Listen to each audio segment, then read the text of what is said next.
We're supposed to put you in the theater, not in my dressing room. They're just taking the mickey out of me or pulling my leg or taking the piss, whatever y'all mean here, to mean gaslighting. I mean, just last night they told people this was going to be a burlesque show. Well, I hope you were not expecting to see more of my knickers, because I am not taking off my clothes.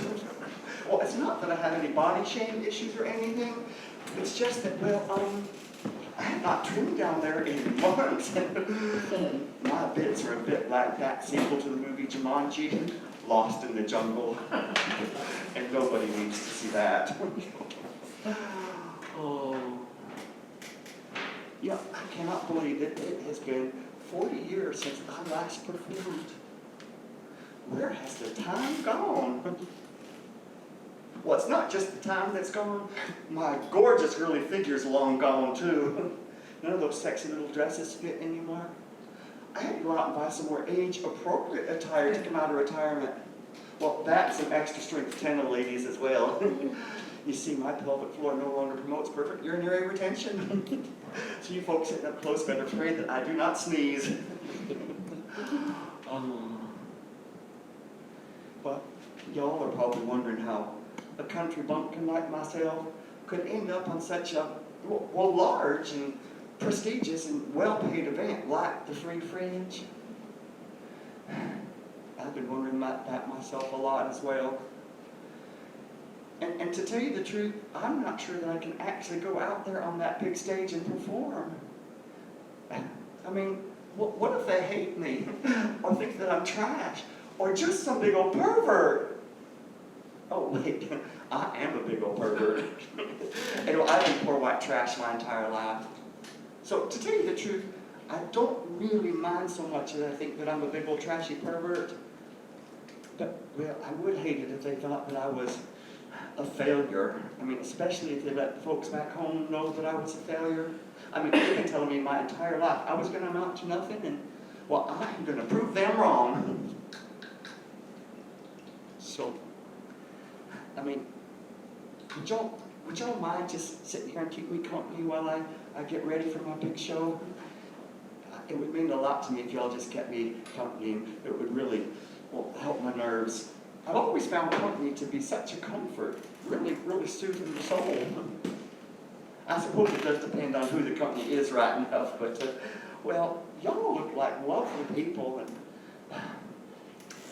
if you just stay with me for a while, and while I get ready for my show, I'm sure I'll be okay. Where are my manners? I have just been prattling on up here, and we have not been properly introduced yet. My name is Miss Mona May. Well, actually, my full Sunday name is Miss Mona May. She may not, but she probably will. Oh, is this moving all right? Is that okay? Is that okay? How about this one? Is it all right? All right. All right. You know, some people accuse me of being easy, but I just think I'm accommodating. Either way, I'm just a girl who can't say no. In fact, before I was married, my ass was like the Schengen zone. No borders and everyone was welcome. Oh, y'all are going to think that I'm just some big old slapper. Oh, you would be right. I mean, I really did try to stop being a slapper, and I managed for quite some time. But, well, then my syphilis got better, and celibacy was no longer a public service. I bet some of you young folk aren't used to an old person talking so candidly about sex. Is it giving you the ick? Making you think that maybe your parents had sex a time or two? I do get how disgusting that is. Because, well, one time, way back in 1968, one time way back in 1968, I heard, oh my God. I'll be okay, hold on. One time in 1968, I did hear my parents have sex, and thinking about it today, it still gives me the boke. Well, I hope that all of y'all get to live to be as old and crusty as I am, because if you do, then you'll discover that you're just as horny in your 60s and 70s as you were in your 20s and 30s.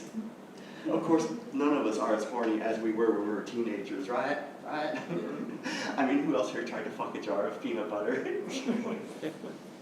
No one? Just me? How embarrassing. Well, at least it wasn't crunchy. As y'all can see, I can be just a little bit naughty. I mean, I don't mean to be, but words come out of my mouth, and well, I hear them the exact same time you do. So there's always a chance when I'm talking that I may say something that will trigger somebody or offend somebody, and especially if you're some right-wing conservative Christian, and if that's you, a big boo-hoo to you. I mean, what the fuck are you doing in my dressing room anyhow? And the rest of y'all, if I say something that triggers you, well, I've got flyers scattered all over my dressing room. I am a messy cow. And well, they've got numbers of helplines and charities and self-help groups. I've been a member of half of these self-help groups, so you just can call any of these nice people and they will they will unpull any triggers that you might have or that I might have pulled for you.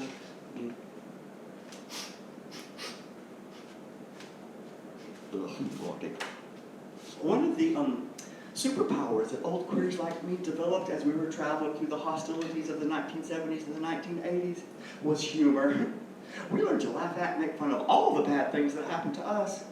Well, like one time back in 1986, I was in downtown Atlanta walking down Peachtree Street with some of my friends. It was Fred, Joe, Ken, and Lowell. And when we were younger, we spied Richard. Now, we hadn't seen Richard in months.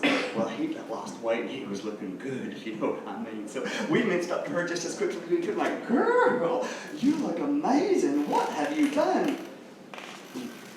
Well, guys, I had AIDS. That's when Fred helpfully stepped forward and said, "So, Richard, do you have any other beauty tips you would like to share with us?" Well, we just all died laughing, none more so than Richard. Now, I would like y'all to imagine, I know it might be difficult, but try to imagine me as a beautiful young queer growing up in the backwoods of the Bible Belt of the North Georgia mountains. Right. I mean, not only was it the backwoods of the Bible Belt, but it was also Ku Klux Klan country. It was bad enough that I was homosexual, but well, my family was Catholic too. And I'm not sure which one the Klan thought was worse. Well, we were the only Catholics in the county until I was about 14 years old, and then the Rosados moved in. Ooh, George. And, well, they were Catholic too, but well, they were Puerto Rican. And then about a year later, the Van Lords moved in. David was such a sweet boy. Oh, but they weren't Catholic, no, they were Jewish. And the Klan was apoplectic because now not only were there two Catholic families in the county, but one of them was brown, and now the Jews had moved in too. Well, they weren't exactly welcoming of difference. They're kind of like those groups y'all have here in this country. What do they call them? Oh yes, the Tory Party and the Reform Party. Except where I come from, those kind of people wear the white sheets and white pointy hoods instead of being dressed up in fancy business attire. One of the things that helped me survive way back then was reading. I mean, books let me know that there was something besides Ackworth, Woodstock, or Kennesaw, Georgia. And I was a precocious reader, and I love books about archaeology, glaciation, plate tectonics, the oppression of the indigenous people of North America, and tropical fish. My mama would drive me to the public library in downtown Kennesaw, and I would happily stay in there the entire day. And because I was such a good reader, I quickly got through all the children's books, and then the young people's books, and I graduated to the grown-up section. And it was there that I discovered two books that helped me understand all the evilness that I felt deep, deep, and deeper still within my soul. And the first book was Sybil. Now, Sybil was the story of a young girl with NPD, And as soon as I started to read that book, I was captivated. Because through that book, I realized I wasn't a homosexual. No, I wasn't. I had multiple personality disorder. I was so happy. And one of the personalities that lived inside of me was a woman who wanted to have sex with men and do other perverted things. And she was a dirty whore. Now, it was not me who liked to house it at the neighbor's house because he realized as soon as they drove away, he could rummage through the lady of the house's things and find her Playgirl magazines and then masturbate for hours on end. No, that was not me. That was that dirty whore. No, it was not me who liked to touch his naughty bits while fantasizing having sex with a 7th grade basketball coach. No, that was not me. That was the dirty whore. And no, it was not me. It was not me who get erections while serving as an altar boy at Holy Family Catholic Church in Marietta, Georgia. No, that was not me. Who do you think that was? The dirty whore. Oh, the dirty whore! The dirty whore! Well, I was convinced that I had multiple personalities until I read the second book, The Exorcist.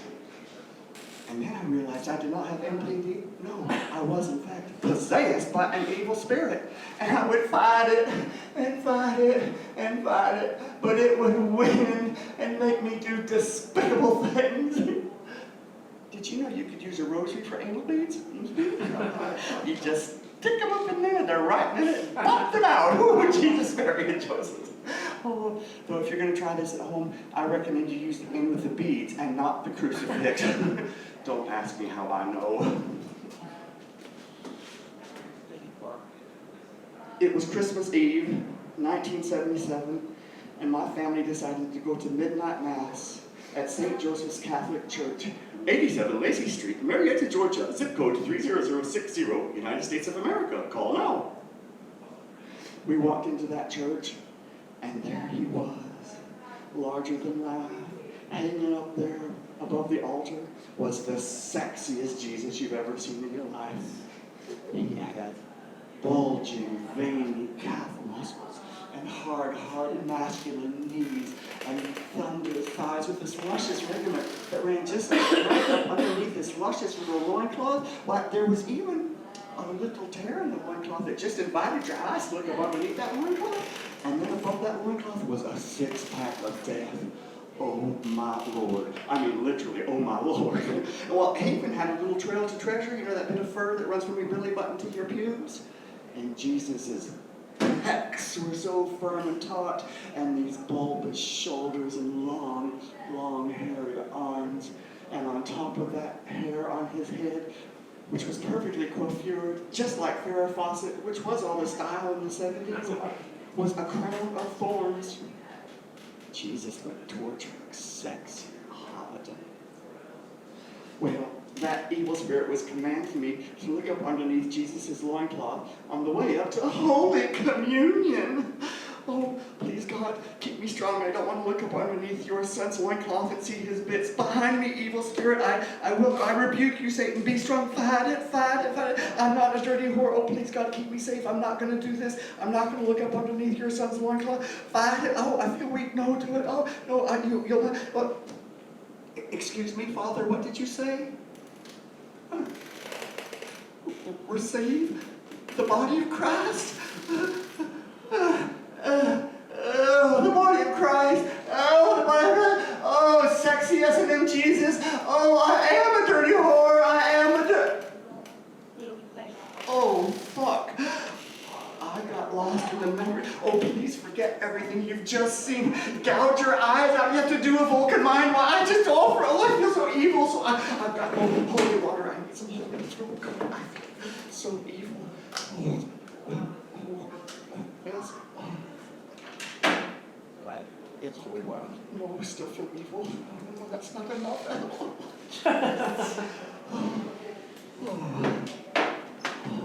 That's better. You know, where was I? That's right, that sexy S&M Jesus. You know, after all these years, he still does it for me.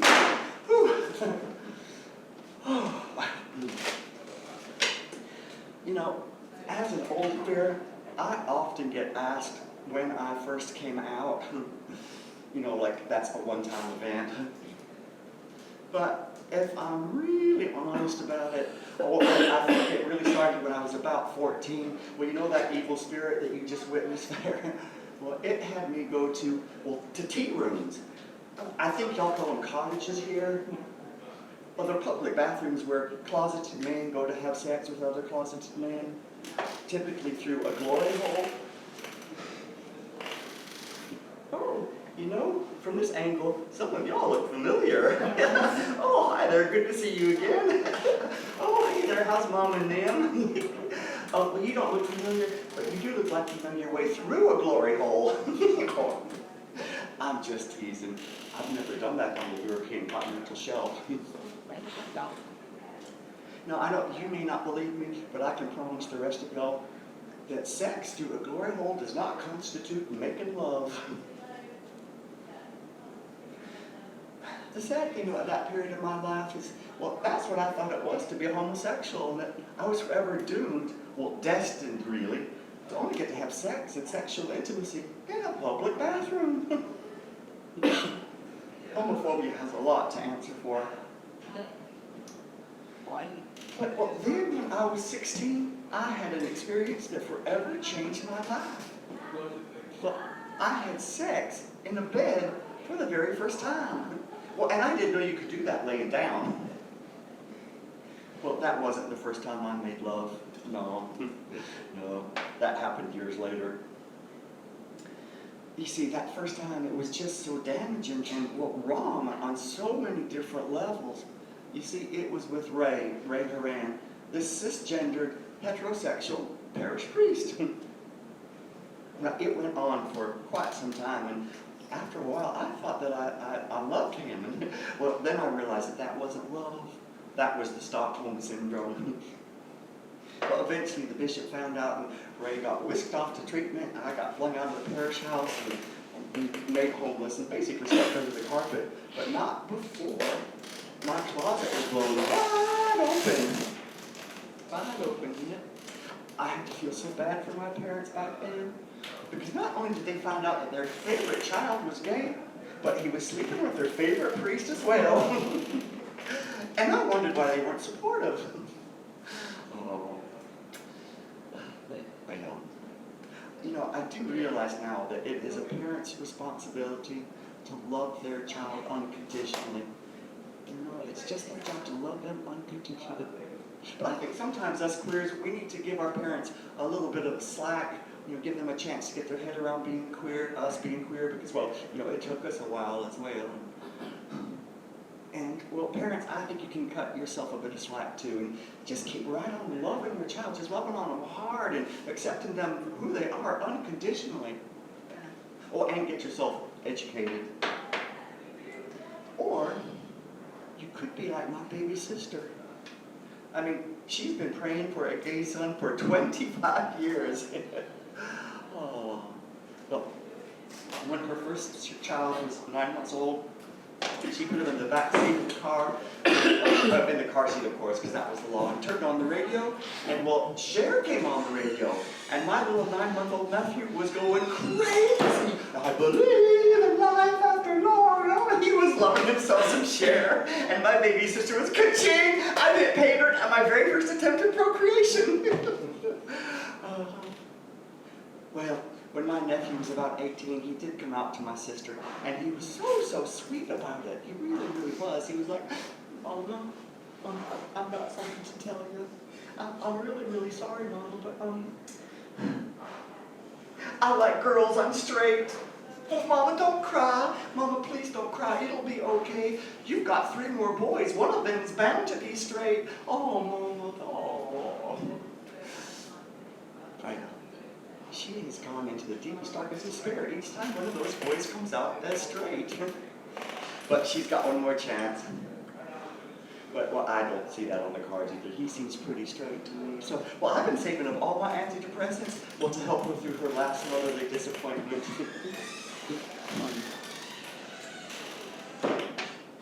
You know, I now realize that what Ray was doing with me way back then was really childhood sexual abuse, but, well, don't worry, there's no trauma left in that for me anymore, or no damage or anything, because I got all the help that I needed. But, well, before I got all the help that I needed, well, I was just a bit of a mess. Well, did you know that queer people have a higher suicide rate than straight people? Well, it's true, we do. And, well, Miss Mona May can testify to that, because, well, I certainly had more than my fair share of suicide attempts. Now, I realize that suicide is not a laughing matter. And while it's caused untold sorrow and heartache for countless families and friends. But you know, one of the worst things that you can do if you're trying to help somebody who's feeling suicidal, or if you want to prevent suicide, is to keep your mouth shut about it. And by now you should realize that, well, Miss Mona May can't keep her mouth shut about anything, even suicide. So yes, my first suicide attempt. Well, it's when I was 16, and it was right after that cisgender heterosexual parish priest had sex with me. Now, I think it's important that I remind people over and over again that Ray was cisgendered and heterosexual. Yeah, because so many people these days are accusing gay folk or trans folk of being groomers. It's not the members of the Alphabet Club doing the grooming, it's people like Ray. The only grooming we do involves a lot of beauty products, and trust me, it takes a lot of work to look this good. Yes, so that first suicide attempt, I so wanted to be Saint Mona May of Ackworth, but I knew that these gay feelings I was having would be a barrier to my sainthood. So I tried to get rid of all of my sexual feelings, I mean all of them. Now imagine a 16-year-old boy with raging hormones, and I do mean raging hormones, not touching himself for an entire year. I did pray every night for a wet dream, though. I so wanted to be a celibate saint. And then I had sex with a priest. Oh. And my little queer brain just couldn't get its head around it. Well, and of course, confession was out of the question. I mean, could you imagine?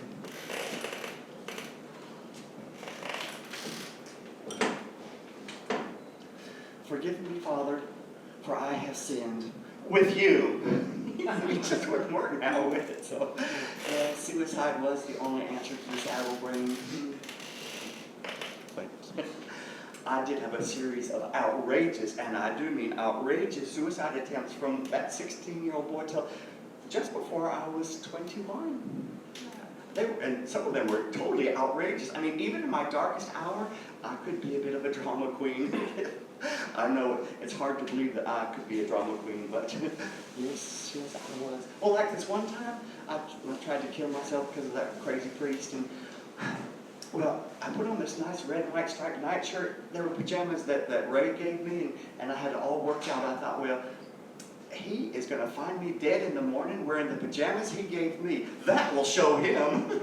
Such a drama queen.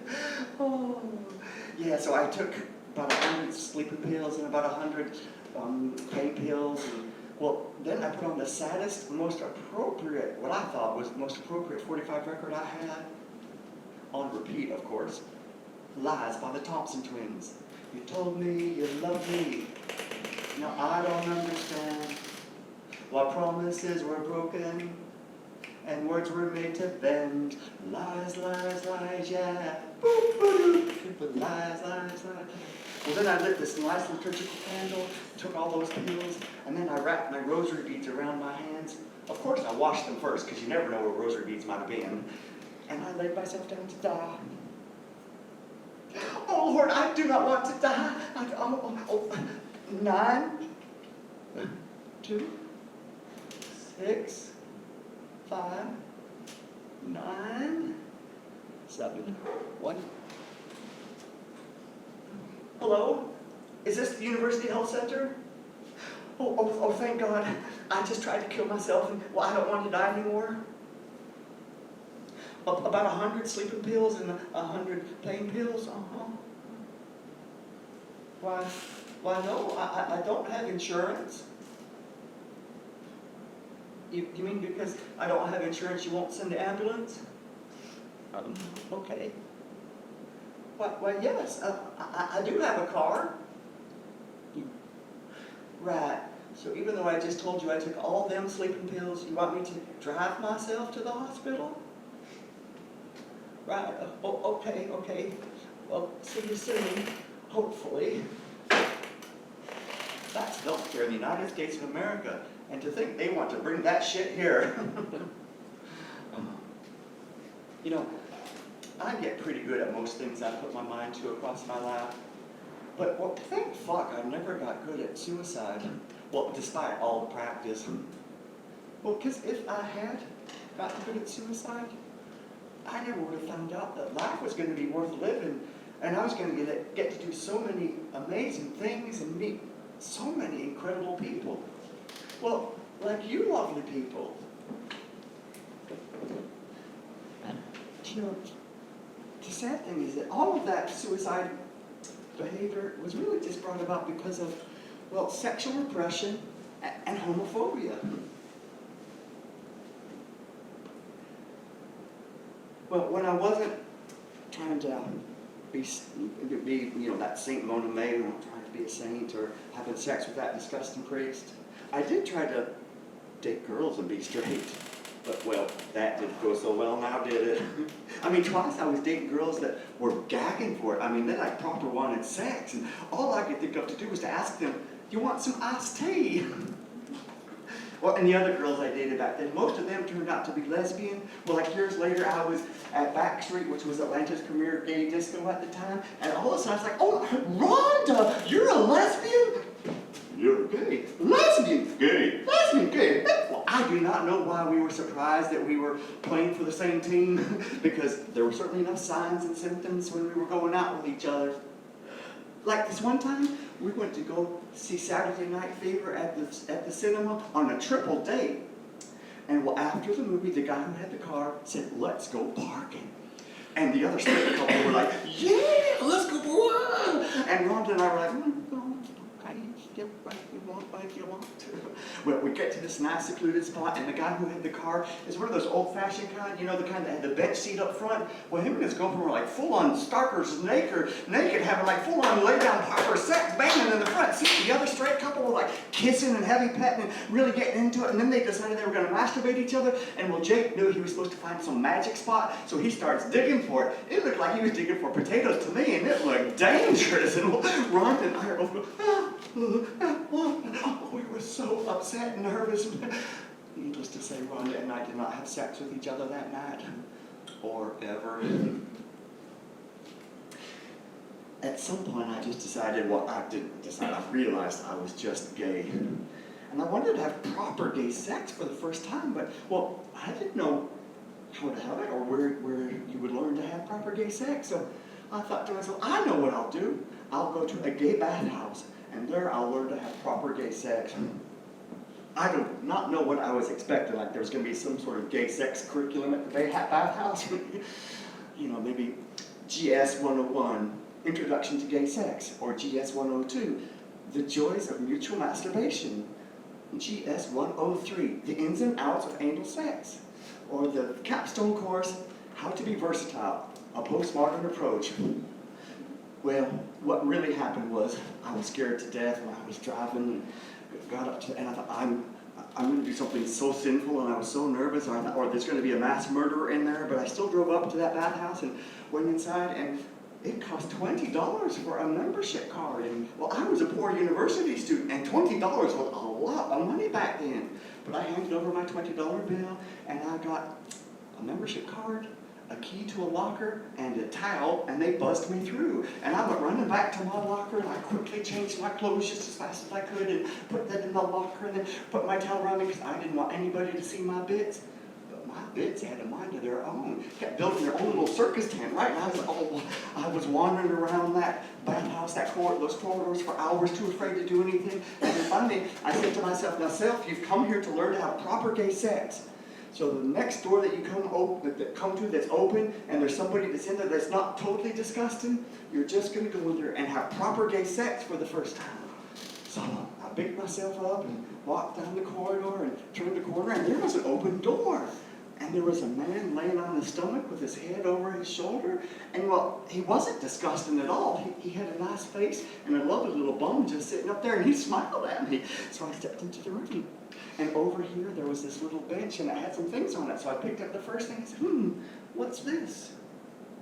Locker room poppers? Ooh, I feel loosey-goosey now. Ooh, amyl nitrate, I think I love you. Oh, what's this?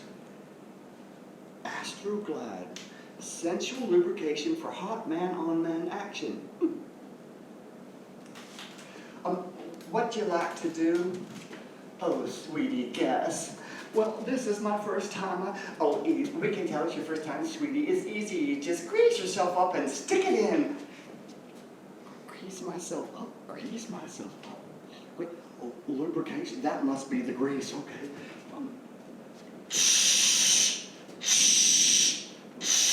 Oops.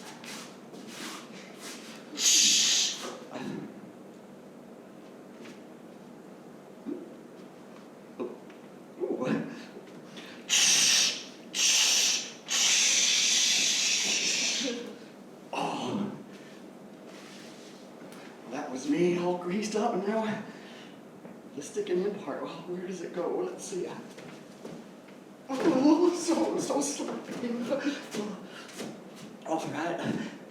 Okay. Oh, now I'm up here. Where does it go? Does it go there? Oh, I think it goes there. Oh, that's where it goes. Oh, sweetie, that was quick. We can come back and I could. Oh, never mind. Okay, I was mortified. I went running back to my locker, but I kept dropping the keys because my hands were so. And I got there, but it was so hard to get dressed. And finally, I was running to my car and kept dropping my car keys and got to the car and was driving home as fast as I could. And, oh my Lord, I still have that membership card. I have to destroy it so nobody knows that I went. But I couldn't tear it up and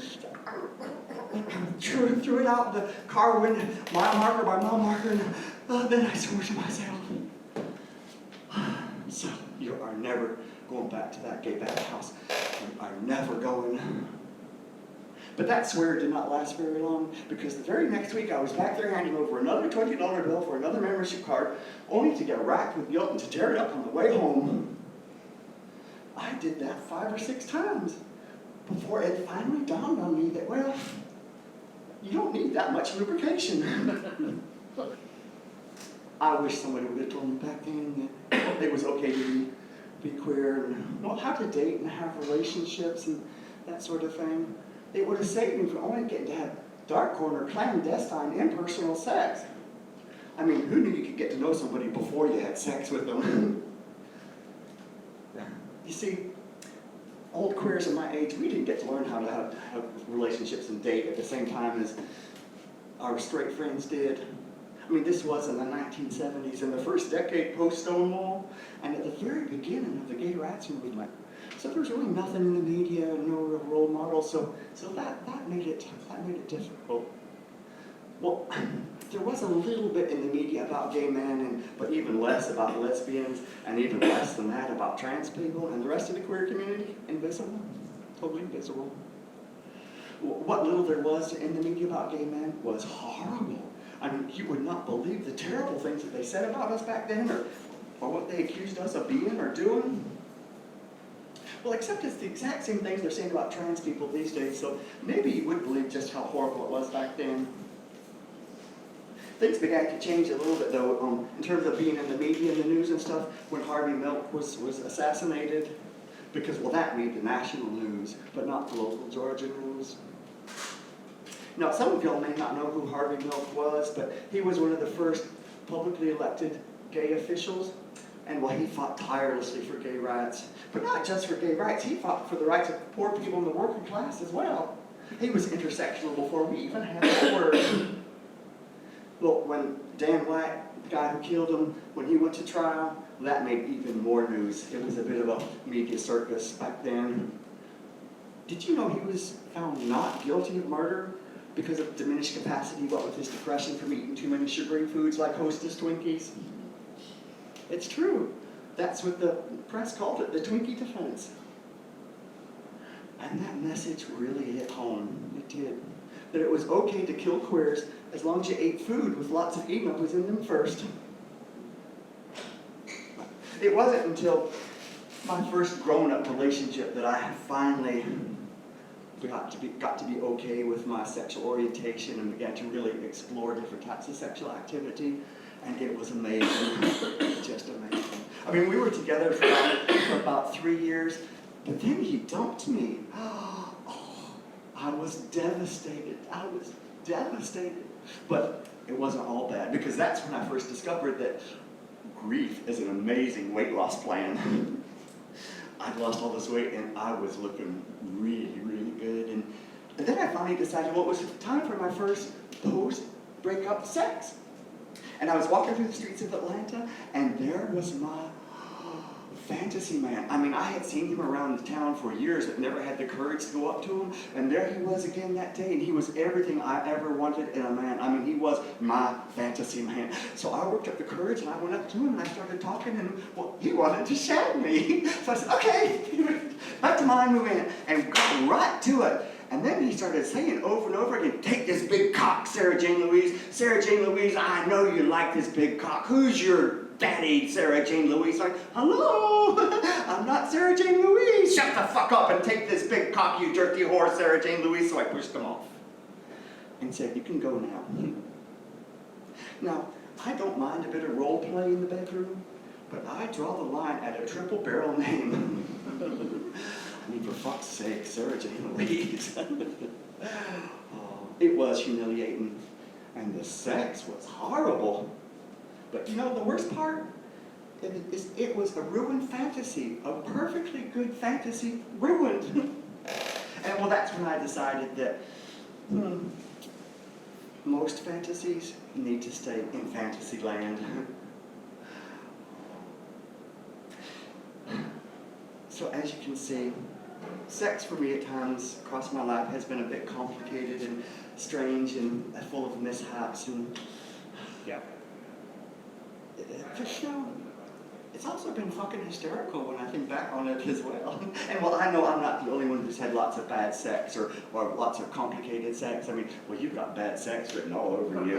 And you back, ooh, complicated sex. Ooh, just nothing but complications. No, I'm just teasing.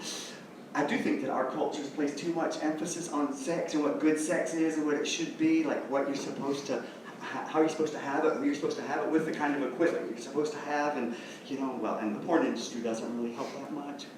For me, queer sex just needs to be, well, fun and free and uncomplicated and consensual. Wait, let me stop right there, because consensual needs to go right up front. Queer sex needs to be consensual, fun and free and uncomplicated, and sometimes gentle, and sometimes rough, and sometimes adventurous, and sometimes vanilla, but you know, always without baggage or hang-ups. I wish somebody would have told me something that I want to tell you now, a little bit of advice, and well, that advice would be to find somebody that you can giggle with while you're being sexual. I mean, after all, across your whole life, you're going to have way more giggles than you're going to have sex. Becoming an old queer is really, really interesting. But sadly, I don't have as many role models as I should. Well, because so many gay men my age or older died from AIDS. Well, including Barry, my partner, who died in 1986. Oh, but luckily, none of us did survive, that I don't have to do this aging queer thing all on my own. One of the things that changes about sex when you get a bit older is that consent becomes even more important. Now, of course, consent is always important whenever, but as an older person, it is even more important. I mean, first of all, you have to agree on the time to have sex. It can't be too early or too late. You have to hit that sweet spot when you've been awake long enough that you finished all your bodily functions and still have time to do any other preparations you might want to do, but not so late in the day that you're too tired for the sexual activity. And then once the appointed time arrives, and well, if the spirit and the flesh are still willing, well, then you have to negotiate and renegotiate everything, even if you really know the likes and desires and wants and preferences of your sexual partner. My husband and I, we've been together for 23 years, and our sexy talk goes something like this. Hey baby, how does that feel? Oh, don't touch my left nipple, I still have leftover shingle pain.